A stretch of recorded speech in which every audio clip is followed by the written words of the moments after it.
Okay, I should probably start off with a warning, right?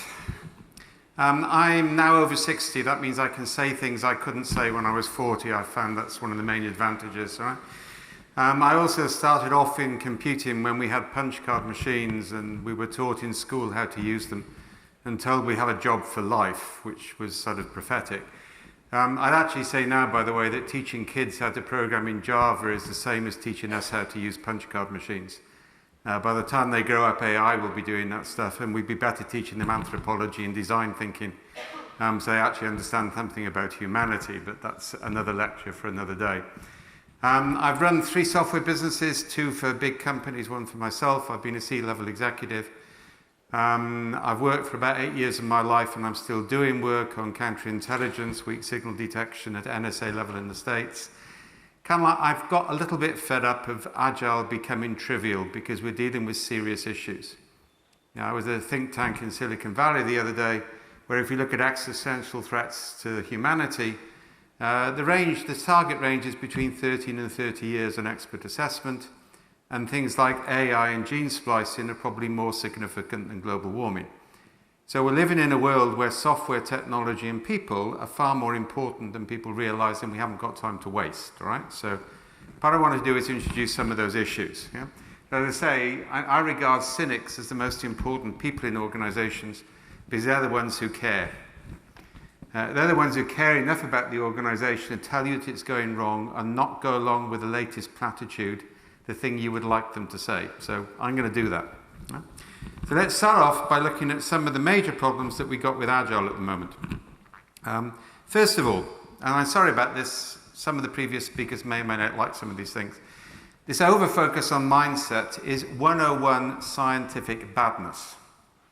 Yeah? You can't change people's mindset. You can change their interactions, you can change the social processes, you can change their environments. Mindset change is an emergent property of multiple micro-interactions over time, very few of which can be managed. Yeah? You can influence them, you can direct them, but you can't do things. One of the major problems with systems thinking, which has dominated the last 30 years, and complexity is very different, is people see things that they like and they try and replicate them. They don't realize that the thing they like is the end point of an evolutionary process and it can't be replicated intact. So mindfulness, the whole concept of attitude, it's more important actually to change processes, to change interactions, than it actually is to try and focus on individual change. And I say that's basic cognitive neuroscience. The second thing is Agile is currently reaching the end stage of its life cycle. Yeah? The Agile wars.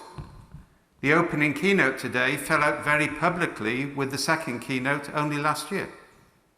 Whether it was about ideology or money is a subject of massive disputes on social fora. The Scrum guys don't like the Kanban guys. Yeah? Everybody is having fights, yeah, about trivial issues. Yeah?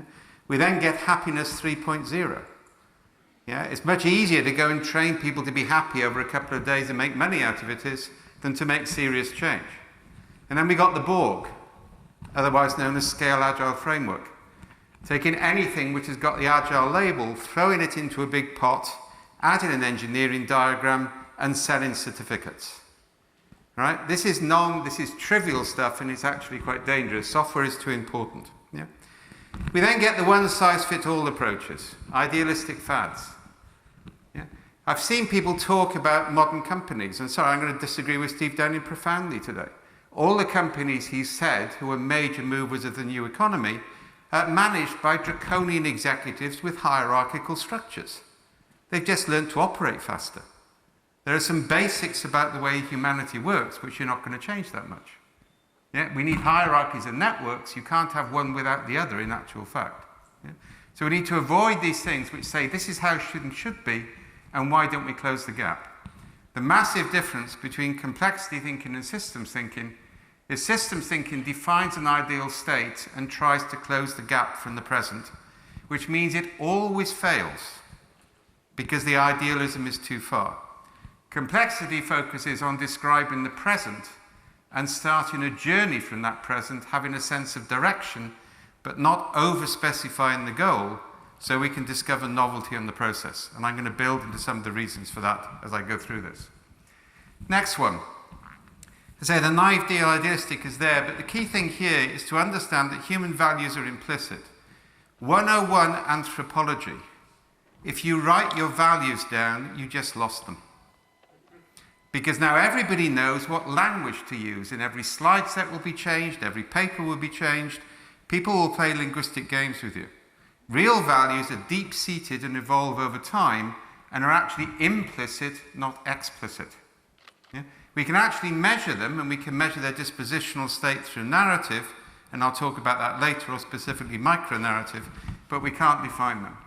And finally, there's some very, very bad science. We know a huge amount now about human cognition. We know a huge amount about the nature of systems. We know a huge amount about social interaction.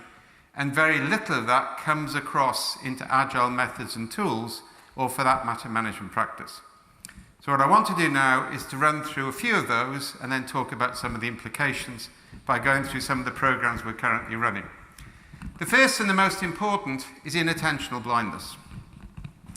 So if you take radiologists, radiologists are coming off a 2 to 3 year body of knowledge. Now, the body of knowledge concept, by the way, is critical. If I look in the armed forces, we're talking of about 40 or 50 generations to build to capability. In the medical profession, maybe 15 or 16 generations.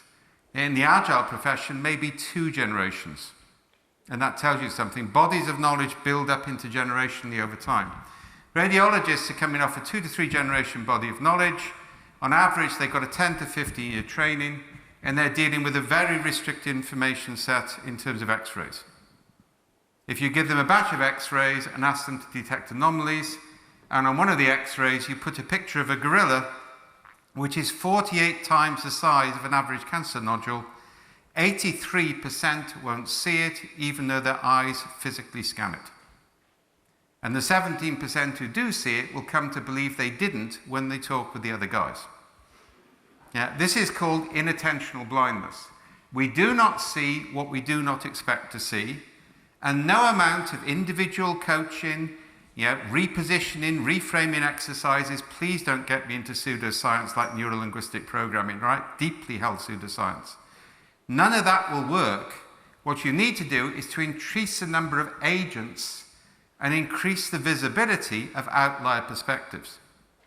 We're currently doing work on North Korea, where we're actually getting mass expertise to look at the current situation and to throw out outlier opinions in such a way that they get examined by decision makers before they get eliminated. You start with what the science tells you. You don't start with trying to change people. People won't change. So you increase the number of agents and you increase the abstraction of the way they interpret data, so you can see the outlier opinions, and the 17% get a voice. This comes from the weak signal detection stuff within counterterrorism and elsewhere. So remember inattentional blindness, because that means anybody who argues from the perspective of a case-based approach doesn't understand the science. If you just take 15, 20, 30 cases, you've all seen this in the management literature, these 30 companies or these 3 companies do this, do the same thing, you'll get the same result. In science, that's called the confusion of correlation with causation. The fact you've got some correlation doesn't mean you've got a causal factor, but the consultant or the researcher studying those companies will only see a very small amount of what's going on, and he'll match it against their predetermined assumptions. And most of the agile methods come from 2 or 3 cases and limited observational data. So there's a lot of implications on that slide. The second one is innovation in the history of, in biology, comes from what's called exaptation, not adaptation. 2 examples of this: a dinosaur's feathers evolve over a long period of time for warmth. And then by luck, because it turns out evolution isn't survival of the fittest, it's survival of the luckiest. It's important to realize on that, and that's part of humans. By luck, there's a breed of dinosaur which is arboreal, and if you're arboreal, you live in trees, it's cold, so you have more feathers. But of course, if you live in trees, you fall from trees, and if you've got lots of feathers, you glide. And that's how we get flight. A trait which evolved for one function under conditions of stress exapts for something completely different. Now, if dinosaurs threw themselves from the top of trees on a regular basis in the hope that they would develop feathers before they landed on the ground, they wouldn't get the opportunity to breed. Yeah? It's a non-linear acceptation. The cerebellum at the base of your brain evolved to manipulate muscles in fingers so you could pick seeds from seed pods. It then exapts in humans to manage grammar in language. Grammar in language couldn't happen in a linear way. Let's look at some other examples. In 1947, a Raytheon engineer maintaining the magneto of a radar machine noticed that a chocolate bar melted in their pocket. We got microwave ovens. Yeah? Most of medical advances are made by noticing side effects, not by design. Yeah, 2 side effects of thalidomide. One was disastrous in deformed babies. The other was the first cure for leprosy. It's not what it was designed for. It was designed for pain relief. So one of the big issues under conditions of stress is you need to manage what is called serendipitous encounter, the ability to rapidly repurpose existing capability for some new purpose. Yeah, and human beings are actually quite good at that unless they over-restrict themselves to process. So hold exaptation, because that's a key process on innovation, and it doesn't happen in linear-based design approaches. I'm currently working in California and elsewhere on a complexity-based approach to design thinking, because if you see what's happened with IDEO and others, they've reduced a complex process into a linear set of workshops, yeah, which actually is going to reduce innovation rather than increase it, because it reduces that chance of serendipitous encounter. Yeah? So hold exaptation as a concept. And then we move on to complex adaptive systems. Complex adaptive systems are one in which there are so many possible interactions that you can't make predictive statements about the future. Many things interact with other things. The nature of the interactions is constantly changing. Everything is connected. Some of the connections, you have no idea of what causes them, and you will never find out what causes them. So a complex adaptive system is dispositional, not causal. That means I can't say if I do X, I will produce Y result. You can say at the moment the dispositional state is such that these things are more plausible than these things, but you can't make definitive statements. And that has implications I'll show you in a minute. But from that, we get the Cynefin framework, and I'll draw it quickly, just to make the point. What Cynefin does, sorry, I've got really fond of my Apple Pencil, is it looks like this. It has this central domain called disorder, which is a state of not knowing what type of system you're in. Yeah, and the danger is then you'll do a one-size-fits-all approach. So we actually look at 4 types of system: ordered systems, yeah, sorry, not completely ordered, let's just get that right. We actually have systems where the relationship between cause and effect is obvious. Everybody can see if I do this, it will produce that result. So as you know, in civilized countries, we drive on the left-hand side of the road. Yeah? Don't get me onto Brexit at the same time, I'm depressed on that one, right? Either way, the point is, if you come to Britain and you drive on the right-hand side of the road, you can expect consequences. We could have driven on the right instead of the left, but that's kind of like the way things are, and everybody accepts it. So that's kind of like an example of an obvious type of order. And in that sort of system, the decision model is sense, categorize, respond, and I apply best practice. There is one right way of doing things, and nobody will dispute it. We then get a situation where we've still got a linear relationship between cause and effect, but the relationship is complicated, not obvious, so I have to bring in experts. I sense, I analyze, respond, and I apply good practice. Now that's the important distinction. It means there are variations permitted. It's not a rigid constraint. There's not one way of doing things, but provided you've got the right training, the right background, and the right experience, and the right processes, you're allowed to vary what goes on. One of the problems with consultancy-led change initiatives is they tend to focus on best practice, and that basically pisses off anybody who really knows what they're doing, because they know that variations are possible. Yeah, so that itself is a distinction. Now, if you over-constrain a system, yeah, which is obvious, this is actually drawn as a cliff, you get a catastrophic failure into chaos. I worked for IBM for 7 years of my life, which means I understand mind-numbing bureaucracy in a way that nobody who hasn't worked for IBM can, right? I remember sitting on a platform with John Poindexter in Washington, and somebody said, what was it like to work with IBM? And he said, it was wonderful. It made the US government feel dynamic and non-bureaucratic, which tells you how bad it was. Either way, many years ago, I was strategy director of a company which was bought by IBM. And like within days of buying us, they did two disastrous things. They charged us for coffee and banned alcohol. Now, the coffee-alcohol cycle is critical to good software development. Nobody should be expected to talk to users without alcohol first. You then need coffee to sober up. And then you need even more alcohol because users never want what you can prove they asked for. They want something else instead. Either way, we got around that by holding meetings in off-site facilities which would charge us for meeting rooms and wouldn't mention the coffee and alcohol. There are ways around this, yeah? And then they banned us for buying food for staff. Now, by now, we'd learned you didn't fight IBM bureaucrats by arguing logically, coherently on the basis of employer-customer need. That wouldn't work. The only thing which occasionally worked was the Socratic technique, and my degree is physics and philosophy as a joint honours, so I've been taught Socratic technique. That means you ask people questions till they contradict themselves.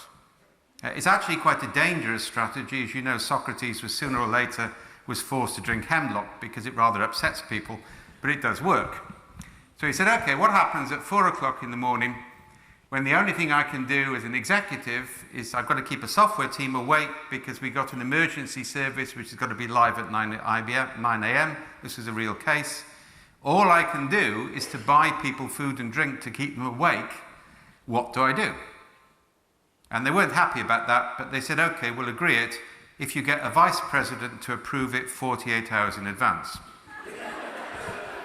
Only a bureaucrat could think of this. Now, there's no point in fighting this, all right? And we say, that's brilliant. We wouldn't have thought of that. That's one of the advantages of joining IBM. And you realize that irony is a deadly weapon that can be switched on and off with HTML code in side chats. We say, what happens on the extremely rare occasion where we don't get 48 hours notice of a major crisis? And they said, country general manager approval after the event. Now, you know that means your expenses will disappear. Yeah? They'll never be signed, and if you complain, your name will start to appear on the wrong sorts of lists. So I understand that remote friends of loose acquaintanceships of mine, I of course would never do this, and nobody I know would do this, started to overtip London taxi drivers, which meant they got blank receipts. The blank receipts were then completed for the amount of food and drink bought for staff. The responsible manager then took a bus instead of actually claiming a taxi, and a parallel set of books were kept to prove the money had been spent on staff.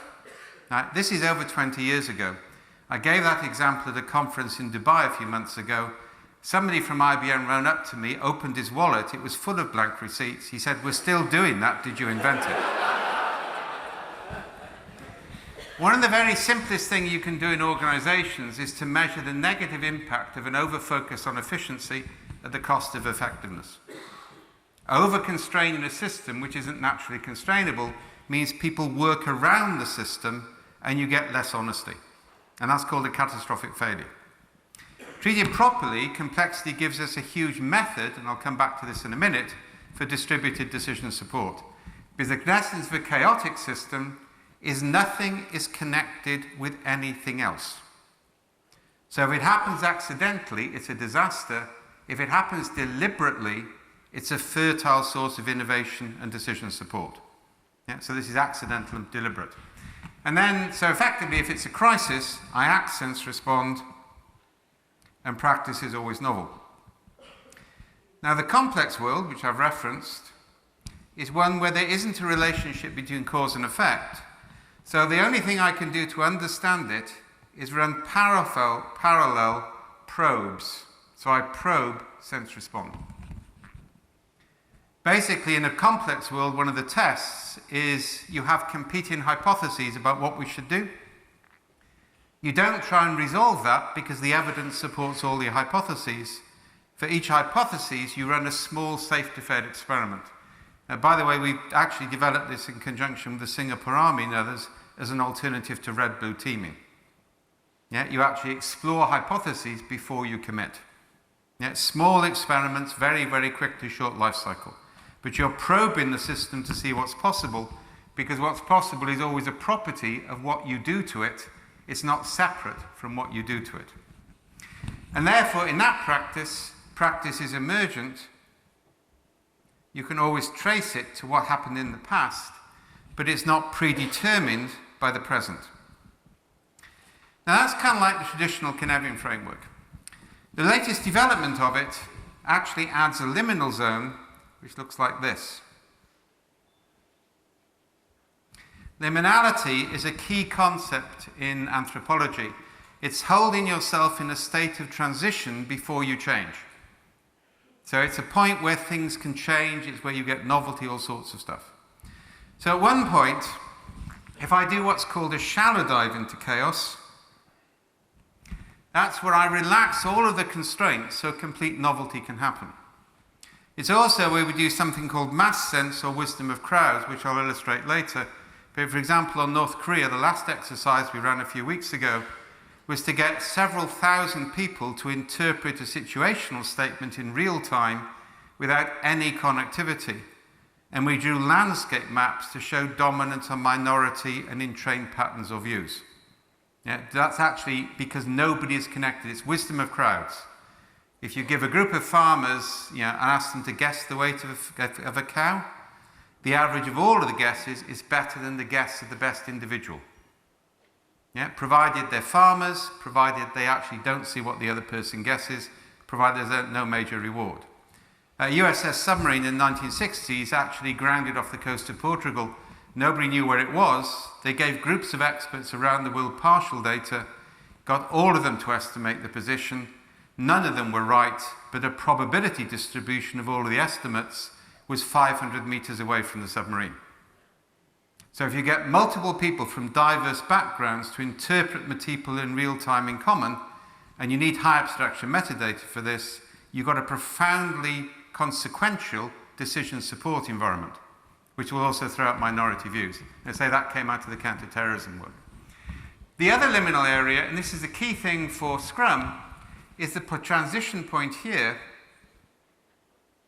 between complex and complicated. Scrum's great power is it does in a linear short cycle iteration, it tests assumptions. It's not a complex system technique because it doesn't work in parallel in shorter timescales. It's a complex to complicated transition. It's a way of managing that transition. What I'm now going to do is try and do some positioning. The problem is that when Agile started, Scrum became coterminous with Agile. Scrum is actually a technique within Agile, and we need to broaden it. And actually the danger is we got into 2-week sprints and people got obsessed. I've got people who've got waterfall projects. I remember this with Telstra in Australia. The only way you got promoted was to be on a Scrum team, but they had waterfall projects, so they created 1-year sprints. I thought that was quite clever of them, really, right? We don't want that sort of nonsense, because actually waterfall works really well down here. There's absolutely no reason, if you know exactly what you've got to produce and you know the resources within boundaries, why are you bothering with short cycle development when actually you need something which is long cycle, committed resource can be outsourced? We also forgot about time boxes. In a time box development, you specify an endpoint and you vary either resource or delivery, but you always hit the goal. And time boxes can be 3 months, 6 months, 9 months. There are many options. Kind of like we got obsessed with Scrum and we've damaged Scrum as a consequence. Yeah, beyond actually trying to invalidate the other methods or applied inappropriately. And then we actually have a whole batch of work over here, which is where we're looking at pre-Scrum techniques. We're looking at unarticulated needs. We're looking at triplet programming, a traditional pair programming, where you add users trained to communicate with IT people. Because training IT people to understand users is really hard, whereas training users to understand IT people is actually a lot easier. And you can actually increase the integration between the two. We're dealing with unarticulated needs, which I'll come to in my summary slide. We need to do a lot more before you even start the Scrum process. Because the point is, by the time you commit to a sprint, you've committed to an understanding of the situation, which is why it sits in that liminal zone. So one of the things that Cynefin is used for is basically to define this cycle or this cycle. It's a way to say many tools can work, but you need to understand the context in which they apply. So,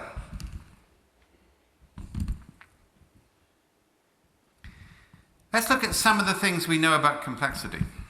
Firstly, if anybody recognizes a picture, Australians look on this in horror. The only thing I know with absolute certainty about any complex adaptive system is whatever I do will have unintended consequences.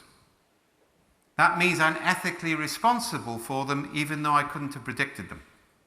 And it also means I do smaller things faster. The danger these days is people like big initiatives. Yeah? Things like the nonsense of SAFE actually play on that, because they know if you have a massive initiative with a huge amount of resource, even when it fails, nobody will admit it fails, and it will take 2 years to implement anyway, so you can swap jobs before it comes through. Executives really like 2-year projects because they can constantly swap around. Yeah? It's actually a major problem there. So fundamentally, unintended consequences, if you know it's going to happen, you watch for them, and you exploit the ones which are favorable. If you have a process goal-based approach, you don't see them because you're focused on the goal. That's the difference between journeys and goals. Secondly, premature convergence. Coming too quickly to a solution. The longer you can hold that liminal state between complex and complicated, the more resilient what comes out of it and the more options you have. Prematurely running to a solution is actually too easy to do. Retrospective coherence. Using the past to make statements about the future is okay in an ordered system. It's a disaster in a complex system because the past never repeats. We can learn from the past, but we can't use the past to predict the future. Foresight doesn't come from hindsight. Next one. The past patterns of the way we think and work can change the future. You know this in warfare? The old adage, people are always fighting the last war. Yeah? And actually the danger is what worked for us before or worked for people we admire, we try and copy it. The reality is things change far faster than we can afford on that. And then finally, this point about setting goals, not starting journeys. Now what I'm trying to get across here is that we're dealing with inherent uncertainty. This is a dispositional map. Remember I talked about that? This is actually a peace and reconciliation one. We presented an infographic about the future. We got thousands of people from different backgrounds to interpret what it means, and this was done, by the way, in an hour, start to finish. We've then drawn a map which shows dominant views, minority views, and overlapping views. It's the same thing we're currently using to measure attitudes to cybersecurity in large organizations. Yeah, you present infographics, people interpret the infographics, you then draw a dispositional map, because attitudes are lead indicators, compliance is a lag indicator. From a commander's point of view, this basically says there's no way anybody from green and blue is going to be able to talk to each other. Because their interpretation of the same situation is so radically different, there's no overlap. Red overlaps, but the trouble is, this is a South American case, everybody hates the red guys because they're neither one thing or another. So the strategy here is to make the extremes of blue more and green more extremes so they split off to allow a new consensus to build in the future. Now I've shown you that because you don't start off with what we want to achieve, you start off with how things are. That's absolutely critical. In a complex world, description of the present is far more important than any statement you should make about the future. And statements about the future are actually quite dangerous because they cause pattern entrainment in terms of the way we think. I could go on about that more, but that's kind of like illustrative, and I'm not going to do that one. Sorry. So what I want to do is to finish off very quickly with a list of ideas and things which are going on. So I'm coming to the end of my time, so I'll just put those up as indicators, and the slides will go up on the website tonight. The methods and tools on Cynefin I've talked about. Those maps I showed you we're now using to map culture. We're not asking people what their values are or making platitudes in the statements. We're mapping the day-to-day stories of the water cooler, and from that we're creating maps. And then as a new method of change, you can say, what can we do tomorrow to create more stories like this and fewer stories like that? That's how you change culture. You don't give people abstract goals, you look at a body of real stories and say more like this, fewer like that, which is something everybody can come up with. We're looking heavily at unarticulated needs. Actually grabbing the minute by minute, hour by hour frustrations of users, and when we get significant clusters of those, throwing a pair programming team to produce prototypes before you even think about funding a sprint. Because that way we get more experimentation, we get exaptive moments in terms of the way things work. Anticipatory alerts, this came from counterterrorism. It's how do you alert human beings when they should pay attention to intelligence data? Because the problem is never in counterterrorism, the data wasn't there, but nobody paid attention to it. And we're about to move that sideways for early warning systems in software testing. Yeah, because it's exactly the same problem. Networks, sensor networks, all of those sort of things, mass sense I've talked about. But I really wanted to leave you with one core scientific fact. This is from New Scientist. The facts are absolutely clear. There is no question that in virtually all circumstances in which people are doing things in order to get rewards, extrinsic tangible rewards undermine intrinsic motivation. Where do we need intrinsic motivation? In anything to do with a modern organization. And how do we destroy it? We produce too many targets, too many goals. Because we're thinking that the system is an engineering problem. And for the last 30 years, engineering metaphors have dominated. And an engineer wants to know their goals. If you take vector measures, we're working often basically a biological or an ecological model. We're mapping the territory and determining the direction of travel, and we can measure that. But we're not destroying our ability to notice things of importance in the present by over-explicit goals. Thank you very much for your time.